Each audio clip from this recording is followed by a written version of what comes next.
তারা হয়তো এই হাদিস জানে না, আল্লাহ পাক ওদের কানের মধ্যে আমার এই হাদিসটা যেন পৌঁছে দেন, আমিন। নবী সাল্লাল্লাহু আলাইহি ওয়াসাল্লাম বলেছেন, আমি মেরাজের রাতে যখন গিয়েছি তখন এক শ্রেণীর মানুষকে দেখেছি, ওদেরকে শাস্তি দেয়া হচ্ছে। কি শাস্তি? জাহান্নামীদের রক্ত এবং পুঁজ ওদেরকে খেতে দেয়া হচ্ছে। জিবরাইল আলাইহিস সালামকে জিজ্ঞাসা করা হলো যে এরা কারা? তিনি বললেন, এরা আপনার উম্মতের সেই সব ব্যক্তি যারা মাদক দ্রব্য সেবন করত। আল্লাহ রাব্বুল আলামিন তার হাবিবের মাধ্যমে জানিয়েছেন, যখন কোনো মুসলিম মাদক সেবন করে বা কোনো ব্যক্তি মাদক সেবন করে তখন 40 দিন তার নামাজ কবুল হয় না। এরপর যদি সে তওবা করে তাহলে আল্লাহ পাক তার তওবা কবুল করবেন ইনশাআল্লাহ। যদি সে আবারও মাদক খায় তওবা করার পর, আবার 40 দিন তার নামাজ কবুল হবে না। যদি সে আবার তওবা করে আল্লাহ পাক আবার তাকে মাফ করে দিবেন। যদি সে আবারও মাদক খায়, আবার 40 দিন তার নামাজ কবুল হবে না। তারপর যদি আবার তওবা করে, আবার আল্লাহ তাকে মাফ করে দিবেন। এরপরেও যদি সে আবার মাদক দ্রব্য সেবন করে, নবী সাল্লাল্লাহু আলাইহি ওয়াসাল্লাম বলছেন, তাকে আল্লাহ রাব্বুল আলামিন পরকালে মৃত্যুর পরে তিনাতুল খাবাল পান করাবেন। তিনাতুল খাবাল। জিজ্ঞাসা করা হল, ইয়া রাসূলুল্লাহ, তিনাতুল খাবাল কি জিনিস? নবী সাল্লাল্লাহু আলাইহি ওয়াসাল্লাম উত্তর দিচ্ছেন, এটা হচ্ছে জাহান্নামীদের রক্ত, মাংস, এগুলো পুড়ে পচে যে রসটা বের হবে, এটা হচ্ছে তিনাতুল খাবাল। এই যে দুনিয়াতে যারা ওয়াইন খাচ্ছে, শ্যাম্পেইন, ওয়াইন, বিয়ার, তারপরে যে কি ভোদকা, হ্যাঁ, গাঁজা, হেরোইন, ফেন্সিডিল, ইয়াবা, একটা বিষয় শোনেন, কি কারণে আপনি সেখানে যাচ্ছেন? হতাশা অথবা সঙ্গদোষ, অথবা পারিবারিক চাপ, অথবা যে গার্লফ্রেন্ড ছেড়ে চলে গেছে, এই তো বিষয়গুলো। কি কারণে মানুষ মাদকের কাছে যায়, কেন যায়, কারণটা কি? আমরা যখন ফিলোসফি পড়তাম তখন একটা তত্ত্ব পড়ানো হয়েছে আমাদেরকে। তত্ত্বটার নাম হচ্ছে কার্যকারণ তত্ত্ব। মানে প্রত্যেকটা কাজের পিছনে একটা কারণ থাকে, ঠিক আছে? এই যে মুসলিমরা নামাজ পড়ে কেন? আল্লাহর জন্য। মুসলিমরা যাকাত দিবে কেন? আল্লাহকে সন্তুষ্ট করার জন্য। মুসলিমরা প্রতিটা কাজ কেন করে? পরকালের স্বার্থে। পরকালের স্বার্থ নাই, আমি নাই। যে কাজে পরকালের স্বার্থ নাই সে কাজে মুসলিমরা নাই। তাই প্রতিটা কাজের পিছনে একটা কারণ থাকে। দেখবেন, কেন সে সুদ খাচ্ছে? তার পরিবারের স্বার্থে। কেন সে ঘুষ নিল? তার ছেলে মেয়ের উন্নয়নের জন্য। কেন সে দুর্নীতি করছে? বিকজ সম্পত্তি অর্জন করে সে তার ভবিষ্যৎ প্রজন্মকে সিকিউর করতে চায়। কেন সে মাদক খেলো? ওই যে গার্লফ্রেন্ড ছেড়ে চলে গেছে তাই। কেন মাদক খেলো? ওই যে এক বন্ধু মাদক খায়, সে ডাকছে, আয় একটা টান দে, সঙ্গদোষ। কেন সে মাদক খেলো? পরিবারের চাপ, হতাশা। কেন মাদক খাচ্ছে? চাকরি পায় না, বেকার, মাদক খাচ্ছে। মানে মেন্টাল চাপগুলো নিতে পারছে না, সে মাদক খাচ্ছে। সবচেয়ে বেশি মানসিক চাপ কাদের উপর আসে জানেন? 1 নাম্বার নবীগণের উপরে, 2 নাম্বার আল্লাহর সৎ বান্দাদের উপরে, তারপর যার ঈমান যত উঁচু তার উপর মানসিক চাপ তত বেশি আসে। এখন যদি মানসিক চাপের সলিউশন মাদকই হবে, তাহলে তো আমাদেরই মাদক খাওয়া দরকার ছিল, নাউজুবিল্লাহ। কারণ আমরা যে পরিমাণ মানসিক চাপ ফেস করি তা চিন্তাই করতে পারবেন না। যে যত বড় দায়িত্বশীল, যারা পলিটিশিয়ান, ওদেরকে জিজ্ঞাসা করবেন তারা কি পরিমাণ মানসিক চাপ নিয়ে ঘোরে। আপনার কাছে মনে হচ্ছে যে একটা ক্ষমতা পেয়েছেন, খুব মানে উনি অনেক বড় ক্ষমতাধর, উনি অনেক ভালো আছেন, উনি মোটেই ভালো নাই। ওনাকে জিজ্ঞাসা করেন, উনি মোটেই ভালো নাই। এই মানুষের যে পেরেশানি, যে চাপ, এগুলো নিতে নিতে তার স্ট্রোক হয়ে যাচ্ছে, হার্ট স্ট্রোক হচ্ছে, ডায়াবেটিস হচ্ছে, হাই ব্লাড প্রেশার, ইসিজি করো, দেখবেন। এ কারণে মানসিক চাপটা রিলিজ করতে হবে, তাই তো? এই মানসিক চাপ রিলিজ করতে গেলে মাদকই সলিউশন নয়। সলিউশনটা কি? এই যে আমার হাতে এখানে আছে একটা কোরআন। মানসিক চাপ থেকে আপনাকে মুক্তি দিবে আল কোরআনুল কারীম, আর কিচ্ছু না। আরেকটা বিষয় কোরআনের সাথে, সেটা হলো, প্রথমে বলেছি 5 ওয়াক্ত নামাজ। আপনি ওযু করে সুন্দর করে 5 ওয়াক্ত নামাজ জামাতে পড়বেন, ডেইলি 1 ঘন্টা করে কোরআন তেলাওয়াত করবেন, সময় পেলে একটু হাদিস পড়বেন, 2-4 টাকা দান সদকা করবেন, ভালো কাজের সাথে থাকবেন, অন্যায় কাজে যাবেন না, ইসলামকে এগিয়ে নেওয়ার জন্য আমর বিল মারুফ নাহি আনিল মুনকারের কাজ করবেন। আপনার চেয়ে সুখী কোনো মানুষ পৃথিবীতে নাই। ওই সুখ যদি ওই যে বুশরা জানতে পারতো না, তাহলে আপনার কলিজার মধ্যে পারমাণবিক বোম মেরে দিত। কথা বুঝতে পারেন নাই? পশ্চিমারা যদি জানতে পারতো যে মুসলিমরা কত শান্তিতে থাকে এসব কাজ করার পরে, তাহলে আমাদের অন্তরের মধ্যে পারমাণবিক বোম মেরে ধ্বংস করে ফেলত। ওরা তো আমাদের সুখ দেখতে পারে না, পারে? প্রকৃতপক্ষে এরা বিশ্বের কোন ধার্মিক মানুষের সুখই দেখতে পারে না। এরা শুধু মুসলিমদের শত্রু নয়, বরং ধর্মের শত্রু। যারাই ধর্মকে বুকে আগলে রেখে পালন করতে চায়, হোক সে সনাতন ধর্ম বা আমাদের হিন্দু ভাইরা বা খ্রিস্টানিজম বা বুদ্ধিজম, হ্যাঁ, বা মুসলিম আমরা যারা আছি, যারা ধর্মতাত্ত্বিক চিন্তা করে, এবং প্রত্যেকেই যদি যার যার ধর্ম ঠিকঠাক মতো পালন করে সমাজে কিন্তু ফিতনা থাকার কথা নয়, কারণ প্রত্যেকটা ধর্মের মধ্যেই ভালো কাজের কথাই কিন্তু বলা হচ্ছে। তো যারা ধার্মিক এদের বিরুদ্ধে তারা লেগে পড়ে এবং তারা চায় সারা বিশ্বের মধ্যে ফাসাদ সৃষ্টি করতে। কাদের খাসলত সারা বিশ্বে ফাসাদ সৃষ্টি করা বলতে পারবেন? আপনাকে আমি দেখাচ্ছি, সূরা কাহাফ খুলে দেখেন। যুলকারনাইন একজন বাদশা, তিনি মাশরিক মাগরিব সব জয় করেছেন, মানে পূর্ব পশ্চিম পুরোটাই তার রাজত্ব। এত দাপট ছিল সেই বাদশার যে যেদিক দিয়ে যাবে সেনাবাহিনী নিয়ে সেদিকটাই জয় করে ফেলবে, সুবহানাল্লাহ। এবং তিনি উদ্ধত অহংকারী ছিলেন না, তিনি আল্লাহর অনুগত বান্দা ছিলেন। একটা কওমের মধ্যে গেলেন, সেই কওমটা ছিল পাহাড়ের মাঝখানে, দুই পাহাড়ের মাঝখানে। এখন ওই কওম তাকে বলছে, ইয়া যুলকারনাইন, হে যুলকারনাইন, ইন্না ইয়াজুজ ওয়া মাজুজ মুফসিদুনা ফিল আরদ। ভালো করে বোঝেন, হে যুলকারনাইন, নিশ্চয়ই ইয়াজুজ আর মাজুজ এই দুই শ্রেণীর মাখলুক, তারা পৃথিবীতে ফাসাদ সৃষ্টি করে বেড়াচ্ছে। কি করছে? সারা পৃথিবীতে ফাসাদ সৃষ্টি করে বেড়াচ্ছে। ফাহাল নাজআলু লাকা খরজান আলা আন তাজআলা বাইনানা ওয়া বাইনাহুম সাদ্দা। হে যুলকারনাইন, আমরা কি আপনাকে ট্যাক্স দিব, কর দিব, যে আপনি ওদের আর আমাদের মাঝখানে একটা প্রাচীর নির্মাণ করে দিবেন যে ওরা আমাদের কাছে আর আসতে পারবে না? কারা এটা? ইয়াজুজ আর মাজুজ। এই ইয়াজুজ আর মাজুজকে যুলকারনাইন আলাইহিস সালাম তিনি প্রাচীর নির্মাণ করে দিলেন লোহা এবং এই যে তামা দিয়ে। এরপর তারা আর ওই কওমের ক্ষতি করতে পারলো না। কিয়ামতের আগে আগে তারা বের হয়ে আসবে এবং সারা বিশ্বে ফাসাদ সৃষ্টি করবে। এখনো তারা বের হয়ে আসছে, আমি সেটা বলছি না, কিন্তু এখন পুরো বৈশ্বিক প্রেক্ষাপটে যারা বিশ্বে ফাসাদ সৃষ্টি করে বেড়াচ্ছে, এদের মধ্যে এই ইয়াজুজ মাজুজের খাসলত আছে, চরিত্র আছে। দেখবেন ওই দিকে ইউক্রেনকে ব্যস্ত রেখেছে রাশিয়ার এগেইনস্টে এবং নিউক্লিয়ার যুদ্ধ বাঁধানোর পায়তারা করছে। এটা অলমোস্ট আমাদের ঘরের কোনায় চলে এসেছে। নকিং অ্যাট দ্য ডোর বলে একটা কথা আছে ইংরেজিতে, একদম ঘরের কোনায়। যে কোনো মুহূর্তেই দেখবেন ওয়ার্ল্ডে একটা ম্যাসাকার সৃষ্টি হয়ে গেছে আর কি। ওইদিকে তাইওয়ানকে ব্যস্ত রেখেছে চায়নার এগেনস্টে, ওইদিকে ইসরায়েলকে ব্যস্ত রেখেছে প্যালেস্টাইনিদের এগেনস্টে, এদিকে দেখবেন যে ইরাকে ব্যস্ত রেখেছে এই কন্টিনেন্টকে আইএসআইএস দিয়ে, ঠিক আছে, বাংলাদেশকেও ব্যস্ত রাখার চেষ্টা করছে মায়ানমারকে দিয়ে, দেখছেন না? তো পুরো বিশ্ব জুড়ে এদের এজেন্ডা হচ্ছে সারা বিশ্বে আমরা ফাসাদ সৃষ্টি করে মানব জাতিকে কমিয়ে ফেলবো, মুসলিমদেরকে ধ্বংস করব, মুসলিম যুবকদেরকে পর্ন দেখাবো, ওদেরকে মাদক খাওয়াবো, ওদের মধ্যে জেনা, অশ্লীলতা, পরকীয়া ছড়িয়ে দিব, হ্যাঁ, এবং মহামারী ছড়িয়ে দিব, দিয়ে মুসলিম জনসমষ্টিকে কমিয়ে নিয়ে আপোষে ক্রন্দলে লাগিয়ে দিয়ে আস্তে আস্তে আমরা বিশ্বে শাসন করতে হবে, এদেরকে ডমিনেট করবে। এবং এই এজেন্ডা বাস্তবায়নের দিকে তারা এগিয়ে যাচ্ছে সুকৌশলে। আর আমরা কি করছি ভাই? আমরা শুধু কাজ যতটুকু না করছি তার চেয়ে বেশি আমরা আয়ু আশা শোডাউন করছি। দেখেন বেশিরভাগ মানুষ আমাদের নামাজের খবর নাই, বেশিরভাগ মানুষ তাজকিয়া আত্মশুদ্ধির খবর নাই, ভালো আলেমের কাছে এসে পড়ে থাকবে কোনো খবর নাই, কোরআন পড়া শিখবে এসবের খবর নাই। যেগুলো করলে কোনো সমস্যা হয় না বা অল্প পরিশ্রমে করা যায়, ওই যে ঘরের মধ্যে শুয়ে শুয়ে ফেসবুকে 2 লাইন লেখা যায়, খুব সহজ, লিখলেন আবার শুয়ে গেলেন, কোনো সমস্যা নাই। কোনো কনস্ট্রাকটিভ সুদূর প্রসারী কাজ আমাদের হচ্ছে না, যেটা হচ্ছে এটা প্রয়োজনের তুলনায় নিতান্তই নগণ্য। এই কারণে আমাদের যারা দিন, আমরা যারা বুঝি, যাদের মধ্যে ইসলামের চেতনা আছে, ইসলামকে ভালোবাসি, আমরা যারা চাই দিন এগিয়ে যাক, আমাদের কনস্ট্রাকটিভ কাজ করতে হবে, মানে সুদূর প্রসারী কাজ করতে হবে।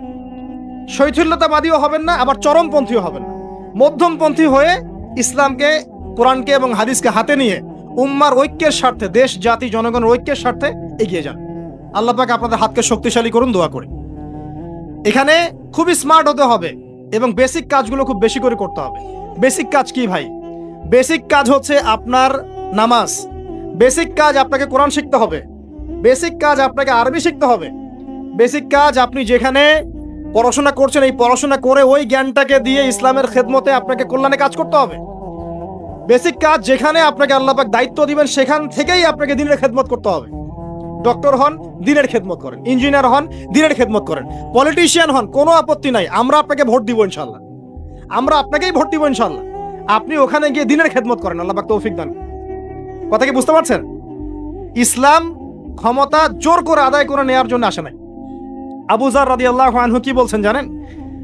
আবু যার রাদিয়াল্লাহু আনহুকে নবী সাল্লাল্লাহু আলাইহি ওয়াসাল্লাম বলছেন, আবু যার, তুমি দায়িত্ব চেয়ে নিও না, কারণ যদি তুমি দায়িত্ব চেয়ে নাও তখন আল্লাহর পক্ষ থেকে তোমাকে সাহায্য করা হবে না, আর যদি মানুষ তোমাকে দায়িত্ব দেয় আল্লাহ তোমাকে সাহায্য করবে ইনশাআল্লাহ। কত চমৎকার সিস্টেম ইসলামে। আর এখন আমরা কি করি, আমাকে দেন, ও ভালো না আমি ভালো, ওরা সব খারাপ আমি ভালো।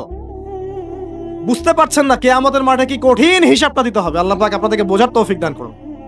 এগুলো কল্যাণকর নয়, আপনার জন্য অকল্যাণ হতে পারে। তবে হ্যাঁ, যদি আপনার মধ্যে ঈমান থাকে, আপনার মধ্যে যোগ্যতা থাকে, অবশ্যই আপনি দায়িত্ব চেয়ে নেবেন এবং ইনশাআল্লাহ তখন আমরা আপনাকে দায়িত্ব দিব, আমরা আপনাকে ভোট দিব, আপনি জনগণের শাসন কার্য পরিচালনা করবেন, আল্লাহ আপনার হাতকে শক্তিশালী করবেন ইনশাআল্লাহ।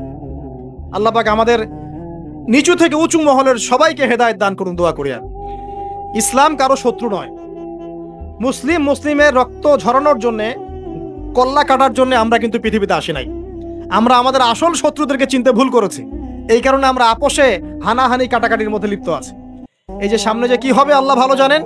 দেখবেন কত মানুষ যে মুসলিম মারামারি করে মারা যাবে আল্লাহ ভালো জানেন। এগুলো কাম্য নয়। আল্লাহ পাক আমাদেরকে বোঝার তৌফিক দান করুন।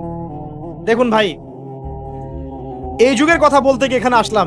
ওই যে যুলকারনাইন যে ইয়াজুজ মাজুজের কথা বললো, এখনকার বিশ্ব যারা পরিচালনা করে দেখবেন তাদের মধ্যে ওই ফাসাদ সৃষ্টি করার এই খাসলতটা থেকেই গেছে। সারা বিশ্বেরা ফাসাদ সৃষ্টি করছে। আমি কিন্তু বলিনি এরা ইয়াজুজ মাজুজ, কথাকে আবার অন্যদিকে নিয়ে যায় না, আমি কিন্তু এই কথা বলি নাই। আমি বলছি তাদের মধ্যে এই চরিত্র দেখা যায়। এই যুগ সেই যুগ যখন আপনি মাদককে হালাল করে নিচ্ছেন, রিবাকে হালাল করে নিচ্ছেন, বেহায়াপনাকে হালাল করে নিচ্ছেন, কাপড় খোলাকে হালাল করে নিচ্ছেন। আপনি মুসলিম হয়েও দেখবেন শিরকে লিপ্ত আছেন, সুন্নতে লেবাস আছে কিন্তু আকীদার মধ্যে বেদাত থেকে গেছে।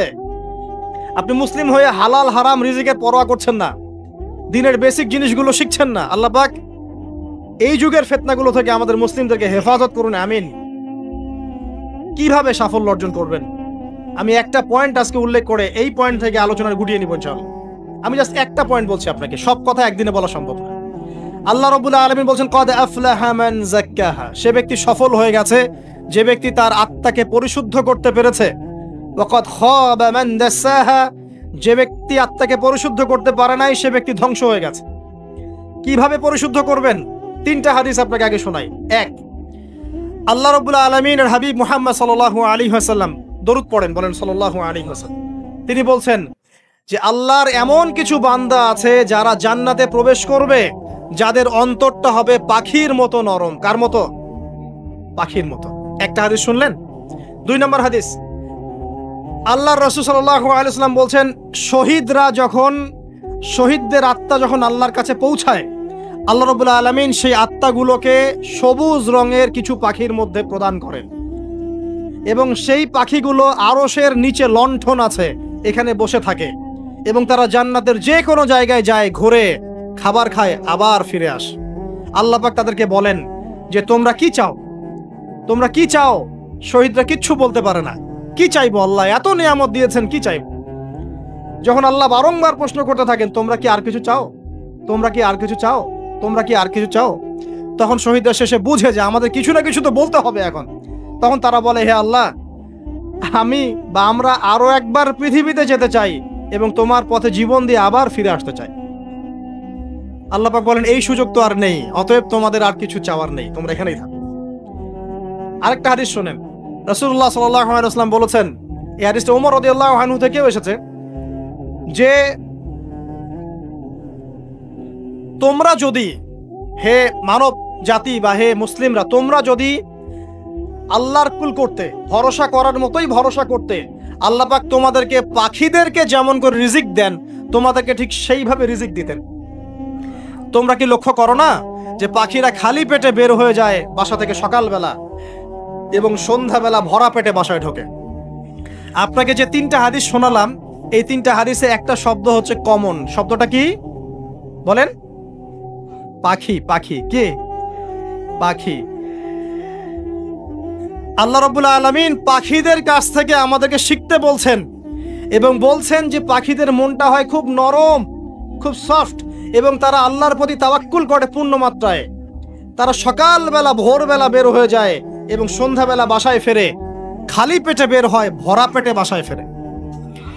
এবং আল্লাহ পাক সবচেয়ে সম্মানিত মৌত যেটা শহীদের মৌত, সেই শহীদদের আত্মাকে আল্লাহ পাক পাখির রূপ দিবেন। তাহলে পাখিটার বিষয়ে একটা ফোকাস করা দরকার আছে না? আচ্ছা, এখানে আসেন, পাখির মন হচ্ছে নরম, মানে পাখির মনটা তাসকিয়া, আত্মশুদ্ধিতে পরিপূর্ণ। কদ আফলাহা মান যাক্কাহা, সে ব্যক্তি সফল হলো যার হৃদয়টা পবিত্র, নিষ্পাপ, নিষ্কলুষিত হলো, সে ব্যক্তি সফল হবে ইনশাআল্লাহ। একটা কাজ এখানে খেয়াল করেন, পাখিরা সকালবেলা ভোরবেলা বের হয় আর সন্ধ্যাবেলা বাসায় ফেরে। এখনকার মুসলিমদেরকে দেখবেন দুপুরবেলা ওঠে, রাত 3টায় ঘুমায়। কথা কি বুঝেন নাই? পাখির একদম ভোরবেলা ওঠে, যখন ফজরের আজান দিচ্ছে ঠিক তার আগ মুহূর্তে পাখির কিচিরমিচির শুনছেন, তার মানে নামাজের ওয়াক্ত প্রায় চলে যাচ্ছে, তার মানে তার আল্লাহ পাকের হুকুমের সাথেই জেগে ওঠে, সূর্য ডুবে তারা ডুবে যায়। ঠিক এরকম সুন্নত ছিল নবী সাল্লাল্লাহু আলাইহি ওয়াসাল্লামের এবং সাহাবায়ে কেরামের। আজকে 1400 বছর পর মুসলিম জাতি এই সুন্নাহ ভুলে গেছে। আর আমাদের সুন্নত দেখবেন, যদি কোনো রকম উঠেও ফেলি ফজরে, আবার 12টা পর্যন্ত ঘুম, আরো বেশি। আর এই যুব সমাজ যারা আছো তোমরা, কেউই 3টা-4টার আগে ঘুমায় বলে আমার মনে হয়। অলওয়েজ অনলাইনে পড়ে আছে, টিকটক নিয়ে, ফেসবুক নিয়ে, গার্লফ্রেন্ডের সাথে চ্যাটিং। পাখির মতো হতে পারলে পরে মনটা তো নরম হবে, তারপরে না তাসকিয়া অর্জন হবে। পাখির রুটিনটা কি? ভোরবেলা বের হয় আর সন্ধ্যাবেলা বাসায় ঢোকে। অতএব আমরা যদি রাসূলুল্লাহ সাল্লাল্লাহু আলাইহি ওয়াসাল্লামের সুন্নাহ মতো ওই ভোরবেলা উঠতে পারি আর আর্লি নাইট ঘুমিয়ে যেতে পারি এবং সারাদিন যদি রাসূলের সুন্নাহগুলোর উপর আমল করতে পারি, তাসকিয়া অর্জন হবে ইনশাআল্লাহ। কথা বুঝতে পারছেন? 2, পাখির মতো নরম মন লাগবে। এখনকার আমরা যারা বেঁচে আছি, আমাদের মনগুলো কঠিন। কেমন কঠিন? পাথরের মতো কঠিন। আমরা যখন দেখি একটা মাইয়াতকে নিয়ে যাওয়া হচ্ছে জানাজায়, আমাদের কোনো ফিলিংস কাজ করে না। জানাজা যাচ্ছে, জানাজায় দাঁড়িয়ে মোবাইলটা টিপাটিপি করছে, জানাজার সাথে চলছে, কোনো ফিকির নাই যে এই জানাজা আমার হবে কালকে, ওই মোবাইল টিপাটিপি করছে। আমি এমনও দেখেছি, দাফন করা হলো মাইয়াতকে, দাফন করার পরে চারপাশে মানুষজন জড়ো হয়ে গল্প করছে, ভাই আপনার ওই জমিটার কি খবর, আপনার ওইটার কি খবর, বিজনেস কেমন চলছে, চাকরি কি অবস্থা। এই যে মাইয়াতকে পাশে দাফন করলো, কোনো ফিলিংস নাই, কোনো ফিলিংস নাই। আমি আত্মশুদ্ধির কথা বলছি। আত্মশুদ্ধির জন্য আপনার মনটাকে পাখির মতো সফট, নরম করতে হবে। যখন আপনি সফট, নরম করবেন এবং আত্মশুদ্ধি অর্জন করবেন, তখন 2 ডানা মেলে আপনি আকাশে উঠতে পারবেন ইনশাআল্লাহ। আত্মশুদ্ধি অর্জন না করতে পারলে ডানা কেটে পড়ে যাবে, তখন আর আকাশে উঠতে পারবেন না। কোন আকাশে? ওই যে শহীদের রূহ যে আকাশে চলে গেছে, ওই আকাশ। অতএব মন কেন কঠিন হলো প্রিয় ভাই? 1 নাম্বার কারণ, আমরা শিরকের পাপে লিপ্ত আছি। 1 নাম্বার, শিরকের পাপে লিপ্ত থাকা অবস্থায় মুসলিমদের মনটা কঠিন হয়ে গেছে। আপনি কি মনে করছেন আমরা শিরক করি না? মুসলিমরাও কবর পূজা করে, দেখবেন মুসলিমরাও দেখবেন অনেক ক্ষেত্রে মাজার পূজা করছে। আমি বলিনি যে অলি আউলিয়ার মাজার জিয়ারত করা যাবে না, আমি কথা বলছি না, কিন্তু আপনি মৃত মানুষের কাছে আপনার ভালো মন্দ চাইতে পারেন না। কথা বুঝতে পারেন না? আমরা অবশ্যই অলি আউলিয়াদের কবর জিয়ারত করব, এটা আপনাকে মৃত্যুর কথা স্মরণ করাবে। তাদের একটা রব আছে, যেটাকে আমরা প্রভাব বলি, এটা আপনার মধ্যে আসবে। আমরা অবশ্যই জিয়ারত করব। জিয়ারত করতে বলেছেন নবী সাল্লাল্লাহু আলাইহি ওয়াসাল্লাম, কারণ এটা আপনাকে পরকালের কথা কি করবে? স্মরণ করাবে। ওমরা করতে যান, আল্লাহ পাক সবাইকে তৌফিক দান করুন ওমরা হজ করার এবং বড় হজ করার, আমি দোয়া করি। ওখানে সবচেয়ে সেরা যে দৃশ্যগুলো দেখা যায়, তার মধ্যে একটা রাসূলুল্লাহ সাল্লাল্লাহু আলাইহি ওয়াসাল্লামের রওজা। ওখানে গেলে চোখের পানি ঝরে না এমন কোনো মুসলিম নাই, আছে? নাই। আরেকটা সবচেয়ে মন নরম করা একটা দৃশ্য হচ্ছে জান্নাতুল বাকি, যেটা আমরা বাকিউল গারকাত বলি, যেখানে আপনি দেখবেন সাহাবায়ে কেরাম রাদিয়াল্লাহু আনহুমের কবর, যতদূর চোখ যায় তাদের কবর। কবরের কোনো মাজার নাই, সেখানে কোনো তাওয়াফ হচ্ছে না কবরকে কেন্দ্র করে, সেখানে কবরে কেউ ফুল চড়াচ্ছে না, একটা ছোট্ট পাথর দেখা যায়, খেলার কিছু না। পৃথিবীর সবচেয়ে শ্রেষ্ঠ মানুষগুলো সেখানে শুয়ে আছেন। ওখানে গিয়ে দাঁড়াবেন, দেখবেন নিজেকে তুচ্ছ বলে মনে হবে, মনে হবে আমি এই পৃথিবীতে আর কি করছি। সেরা মানুষগুলি মাটির নিচে, আমি এখানে কি করছি। তো দেখুন প্রিয় ভাইরা, অবশ্যই অলি আউলিয়াদের কবর জিয়ারত করবে, কিন্তু মৃত ব্যক্তি আপনার কল্যাণ করতে পারবে? অকল্যাণ করতে পারবে? হ্যাঁ, তারা আল্লাহর কাছে সুপারিশ করতে পারবে আল্লাহ পাক যখন তাদেরকে অনুমতি দিবেন। তারপর আল্লাহ পাক যখন অনুমতি দিবেন, তখন নবী সাল্লাল্লাহু আলাইহি ওয়াসাল্লাম সুপারিশ করবেন, ওলিয়া উলিয়াগণ করবেন, আলেম ওলামা করবেন, শহীদগণ করবেন, হাফেজে কোরআন করবে, অনেকেই করবে। আল্লাহ পাক আমাদের তাকদীরে এইসব সুপারিশ নসিব করুন, বলি না আমি। মুসলিমরা আজকে শিরিক করছে অনেক ক্ষেত্রেই। দেখবেন হাতে একটা এই যে বালা পরে আছে, খুলে না। কেন খোলেন না ভাই? বলে যে এটা খুললে যদি রোগ হয়। রোগ দেওয়ার মালিক কে? ওই বালা না আল্লাহ? এই যে আপনার বিশ্বাস জন্মায় নিয়েছে, এই যে বিশ্বাসটা জন্মিয়েছে আপনার হাতের উপরে, এই বালার উপরে, এটাই শিরক, এটাই শিরক। যদি আপনি বিশ্বাস করেন যে এটা হাতে থাকলে আপনি সুস্থ থাকবেন, হাত থেকে খুলে পড়ে গেলে আপনি আর বাঁচবেন না, এই যে কল্যাণ অকল্যাণের মালিক আপনি কাকে করলেন? ওই বালাকে করেছেন, আল্লাহকে করেন নাই, এখানে শিরক হয়ে গেছে। খুবই সূক্ষ্ম শিরক। আপনি নামাজ পড়ছেন মনে করেন, এখন কিছু মানুষ আসলো, এখন দেখছেন যে হুজুর তো আমার নামাজ দেখছে, নামাজটা খুব সুন্দর করে পড়ার চেষ্টা করলেন, লম্বা নামাজ, সেজদা গিয়ে আর উঠছেন না, খুব সুন্দর নামাজ পড়ছেন। এই যে মানুষকে দেখানোর জন্য নামাজটা পড়ছেন, এটা শিরক। এটা কি? এটাও শিরক। এই যে গণক বসে আছে রাস্তার পাশে, দেখবেন টিয়া পাখি নিয়ে, তারপরে যে কাগজ নিয়ে, আসেন ভাই ভাগ্য পরীক্ষা করে দেই। আরে ভাই, তুমি যদি মানুষের ভাগ্যই পরীক্ষা করতে পারবা, তো তুমি রাস্তার পাশে কেন? তোমার ভাগ্য কেউ পরীক্ষা করেনি কখনো? এতটুকু কমন সেন্স আমাদের নাই? ও যদি আমার ভালো মন্দ করতে পারে বা ভবিষ্যৎ বলতে পারে, তাহলে ও রাস্তার পাশে বসে আছে কি? ওর তো প্রাইম মিনিস্টার হওয়ার কথা, ওর তো ইলেকশন করার কথা। তো দেখেন, এই যে ওখানে গিয়ে আমরা কি করি, ভাই আমার হাতটা দেখে দেন, ভাই আমার অতীত বলে দেন, ভবিষ্যৎ বলে দেন, এবং এগুলো দিন দিন বাড়ছে। কিন্তু এই রাশিফল, কবিরাজি, গণকি, এগুলো দিন দিন বাড়ছে। এবং আমি লক্ষ্য করছি দিন দিন আরেকটা জিনিসও বাড়ছে, সেটা হলো জাদুবিদ্যার চর্চা করা। এবং গ্রামে গঞ্জে কুফুরি বাড়ছে না? কুফুরি করা, তাবিজ করা, বিচ্ছেদ করা, স্বামী স্ত্রীর বিচ্ছেদ করা, মেয়েকে বশ করা, সন্তানকে বশ করা বাড়ছে না? সবই শিরক, এগুলো সবই কুফুরি। এগুলো মুসলিমরা করছে না। মুসলিমরা এসব শিরকে লিপ্ত আছে বলেই তো অন্তর কঠিন হয়ে গেছে। ফাকাসাত কুলুবুহুম, তাদের অন্তর কঠিন হয়ে গেছে। তো একটা হাদিস বলে এখানে খালি, নবী সাল্লাল্লাহু আলাইহি ওয়াসাল্লাম বলছেন, যদি কেউ কোনো গণকের কাছে যায়, গিয়ে বলে দেখেন তো আমার হাতটা একটু, ও কিন্তু বিশ্বাস করে না যে এ ভবিষ্যৎ বলতে পারে, খালি এমনি বলেছে একটু দেখেন তো, বলার সাথে সাথেই 40 দিনের নামাজ কবুল হবে। আর যদি তার বলা কথায় বিশ্বাস করে যে হ্যাঁ তোমার ভবিষ্যৎ খুব ভালো, তুমি চাকরি পাবা, এটা করবা সেটা করবা, এবং সে বিশ্বাস করলো হ্যাঁ এটাই হবে, তখন নবী সাল্লাল্লাহু আলাইহি ওয়াসাল্লাম বলছেন সে যেন আল্লাহর পক্ষ থেকে যা নাজিল হয়েছে, মানে এই যে কোরআনুল কারীম, এই কোরআনকে যেন সে অস্বীকার করলো, মানে কুফরি করলো। এগুলো আমরা করছি না ভাই? অনেক কিছু করছি আমরা। স্তম্ভের পূজা করছি, অনেক মুসলিম আগুনের পূজা করছে। আগুন জ্বালিয়েছেন, মাথা নত করছেন কেন? আগুনের সামনে আপনি মাথা নত করবেন কেন? আপনি একটা স্তম্ভের সামনে, গাছের সামনে দাঁড়িয়ে মাথা নত করে ধ্যান করবেন কেন? আপনি মেডিটেশন করছেন কি জন্য? আপনাকে নামাজ দেয়া হয় নাই? 5 ওয়াক্ত নামাজ দেয়া হয় নাই? নামাজের চেয়ে বড় মেডিটেশন কিছু আছে নাকি? আপনি ধ্যান করছেন কি জন্য? অনেক মুসলিম তো জিনের উপাসনা করছে, জানেন? অনেক মুসলিম জিনকে তাবে করার চেষ্টা করছে। আর জিন বলে একটা জাতি আছে, এটা সত্য। এরকম প্রতিটা ক্ষেত্রে শিরক আছে। শিরক কথায় আছে, কাজে আছে, বিশ্বাসে আছে। দেখবেন মুসলিমরাই আল্লাহ ছাড়া অন্য কারো কাছে দোয়া করছে, মুসলিমরা নজর মানত করছে অন্য জায়গায়, আল্লাহর জন্য নজর মানত করছে না, অন্য কাউকে সন্তুষ্ট করার জন্য করছে। সন্তান হয় না, এখন কি হবে? সন্তান হয় না তো অমুকের কাছে যাও, সেখানে গিয়ে বকরি জমাই দাও, সন্তান হবে। সুবহানাল্লাহ। তো এই পদ্ধতি ইব্রাহিম আলাইহিস সালামের জানা ছিল না যে শেষ বয়সে তিনি বলছেন রব্বি হাবলি মিনাস সালিহিন? আপনি এই দোয়া করতে পারেন না? সন্তান হবে না কেন? আল্লাহ পাক তাকদিরে লিখে রাখলেন, অবশ্যই হবে। আর আল্লাহ পাক তাকদিরে না লিখলে কিভাবে হবে? তাকদিরে যে ব্যক্তি বিশ্বাস করে না সে ব্যক্তি হতাশ হয়। যা কিছু হচ্ছে আমাদের জীবনে সবই তাকদির, এর বাইরে একটা মানুষও যেতে পারবে না। প্রিয় ভাইরা, কথায়, কাজে এবং চিন্তায় আমরা অনেক শিরক করছি। শিরকের কারণে আমাদের অন্তর কঠিন হয়ে গেছে। আরো কেন কঠিন হচ্ছে? বেদাত। আমল করছেন নবীর সুন্নত মানার জায়গায় অন্য কিছু আপনি করছেন, এমন কিছু আমল করছেন যেগুলোর সাথে রাসূলের সুন্নতের কোনো সম্পর্ক নাই এবং সাহাবীদের সুন্নতেরও কোনো সম্পর্ক। এই ক্ষেত্রে গিয়ে আপনি বেদাত করছেন, বেদাত করে অন্তর কঠিন হয়ে যাচ্ছে। অন্তর কঠিন হওয়ার একটা বড় কারণ হচ্ছে হারাম রিজিক। যখন আপনি হারাম রিজিকে যাচ্ছেন, সুদ, ঘুষ, আপনার দুর্নীতি, আপনার এই যে অন্যের সম্পদ আত্মসাৎ হয়ে যাচ্ছে। আমি কি বুঝাতে পারছি না?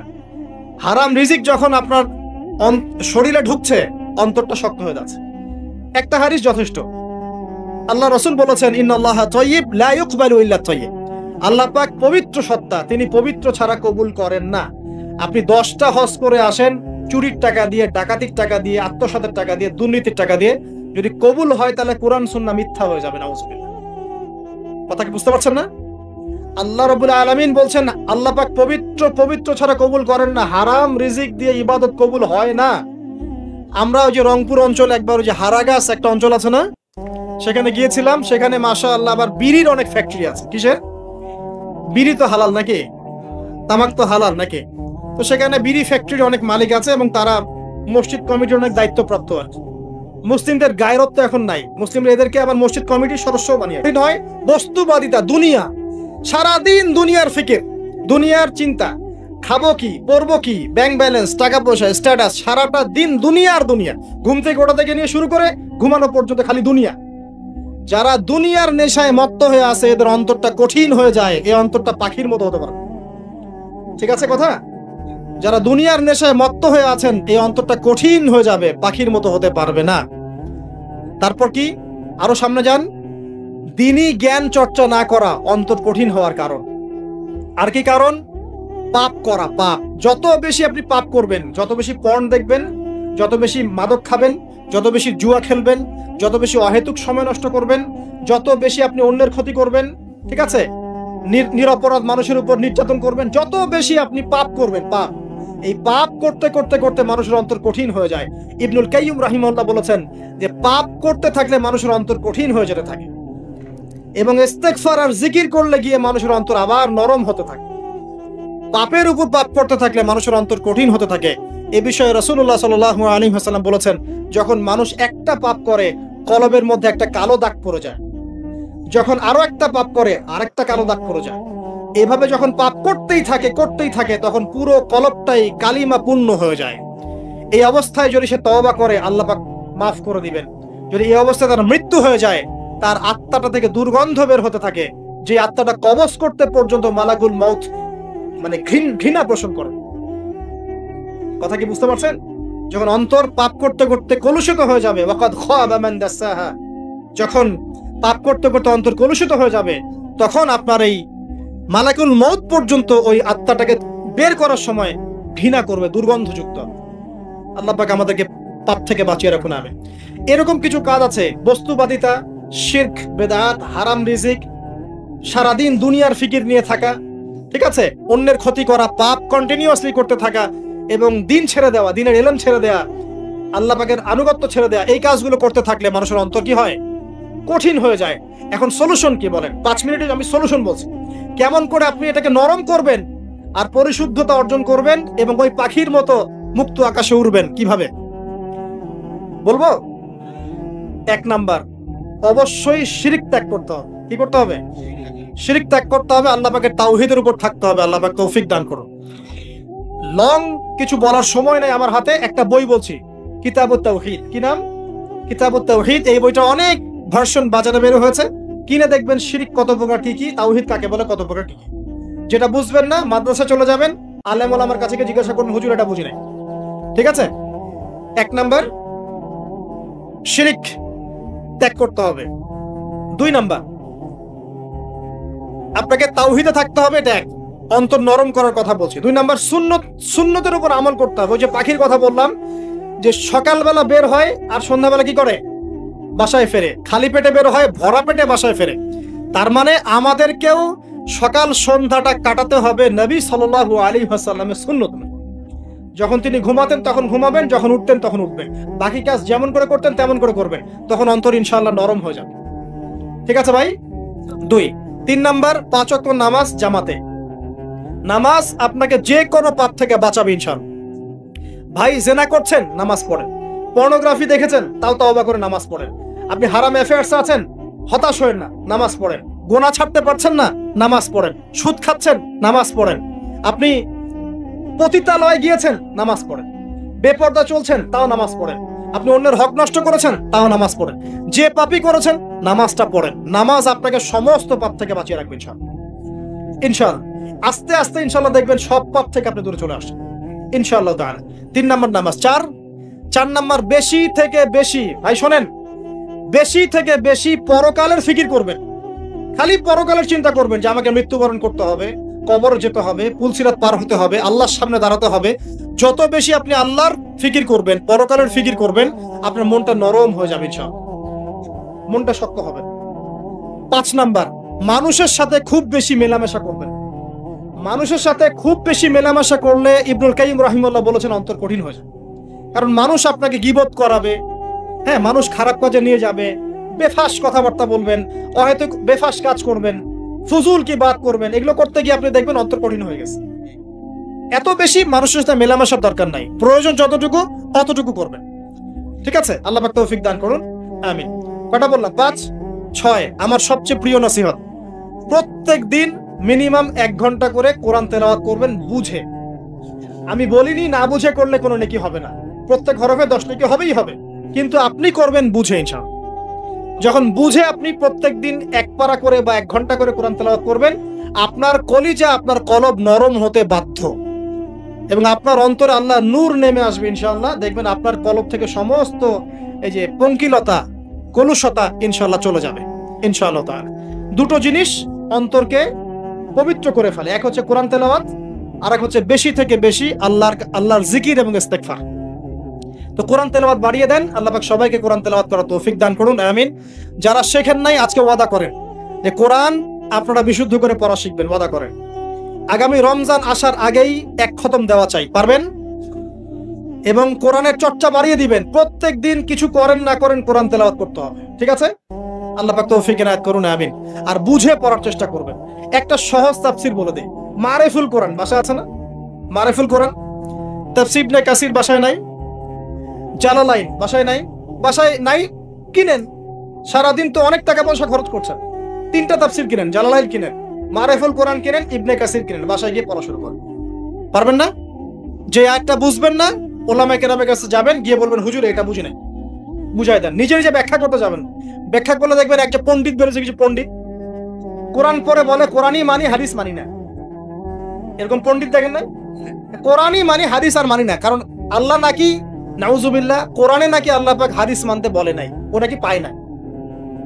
এই জন্য দেখলাম সুবহানাল্লাহ নামাজ পড়তেছে, কোরআন থেকে নামাজ পড়তেছে, হাদিসের কোনো হেদায়েত নিবে না।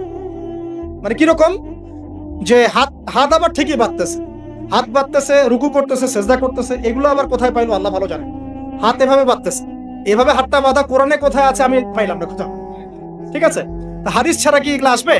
হাত বাঁধ, সেজদায় গিয়ে সুবহান রাব্বিয়াল আ'লা বলছে না, বলছে আসলামতু লিরাব্বিল আলামিন, এটা কোরআন থেকে বলছে। অথচ নবী সাল্লাল্লাহু আলাইহি ওয়াসাল্লাম হাদিস থেকে বলছেন সুবহান রাব্বিয়াল আ'লা সুবহুন কুদ্দুসুন রাব্বুল মালাইকাতি ওয়ার রূহ সুবহানাকা আল্লাহুম্মা রাব্বানা ওয়া বিহামদিকা আল্লাহুম্মা ইগফির। এগুলো নাই, ও বলছে আসলামতু লিরাব্বিল আলামিন, মানে কোরআন মানি হাদিস মানি না।